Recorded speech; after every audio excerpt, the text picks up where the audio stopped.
The last two games, I would say, when we needed to kind of step up, and there's no running away from that. On your second question, honestly, I cannot sit here and talk about what's going to happen in the future. That's not for me to sit here and discuss. You probably have to, speak to the selectors what they have in mind, because this is not my job. As I said before, and I will say again, we have continued to back Cheteshwar and Ajinkya because of the kind of players they are, what they have done in Test cricket for India over the years, and playing crucial knocks in the second Test as well. You saw that important partnership in the second innings, which got us to a total that we could fight for. So these are the kind of performances we recognize as a team. What the selectors have in mind and what they decide to do, I obviously cannot comment on that at this moment sitting here. I have no comment to make on either. We understood what happened on the field, and people on the outside don't know exact details of what goes on onto the field. So for me to try and justify what we did on the field and say we got carried away is all. If we had gotten charged up and picked up 3 wickets there, that would have been probably the moment that changed the game. The reality of the situation is that we did not apply pressure, enough pressure on them for longer periods of time throughout the course of this test match, and hence we lost the game.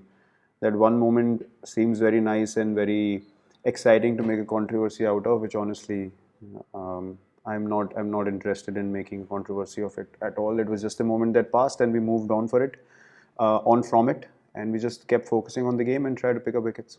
Obviously, we are disappointed when you know that you can win the series and you know you have a chance to beat South Africa in South Africa. Obviously, you feel disappointed when you're not able to do that, and we certainly are disappointed. That's a very natural part of sport, especially for a team that's so driven and so eager to win anywhere in the world and believe that we can win anywhere in the world. And having done that as well now, I think it's even more so disappointing that we were not able to get the result that we wanted.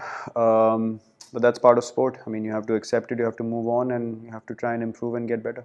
Again, that's part of sport. I mean, I can't sit here and say what if this had happened or what if that has happened. The reality of the situation is that we have lost 2-1. Those balls did not take the edges and they did not come to the slip cordon. So ifs and buts have no place in sport, because it's such an amazing thing to be part of, where you're just playing one moment at a time, and when that moment passes away, there's no point thinking about it, because there's more and more moments that follow, and you have to make sure that you stay present and try and capitalize on those moments individually. So we can just think about the mistakes that we made and try to correct them. I'm not gonna think about the things that could have gone our way, because if they had to go our way, they could have gone our way already. So I don't think there's any point focusing on those anymore. When we say batting lineup, we obviously add the lower middle order also to it. It's not just focusing on 4 guys or 5 guys. It's till number 7, potentially 8 as well, to make sure that we get the runs required to be put on the board. So that's a collective responsibility I'm speaking about, and everyone knows it. I mean, everyone knows that they haven't quite stepped up and put in the performances that would have driven us into more, I would say, comprehensive or more dominating positions. And yeah, that's basically what I understood as to why we ended up losing the 2 test matches, is because collectively, again, we lost too many wickets in one session, that we have done a few times in the past as well. Definitely, I think it was a high quality knock, given the conditions and the situation and the kind of bowling there was on display, and that's the talent he possesses. And hence I said, I mean, it's up to him to keep learning from the mistakes that happen, because we understand what he can do for the team on a regular basis, and the quality that he has as a wicketkeeper and batsman.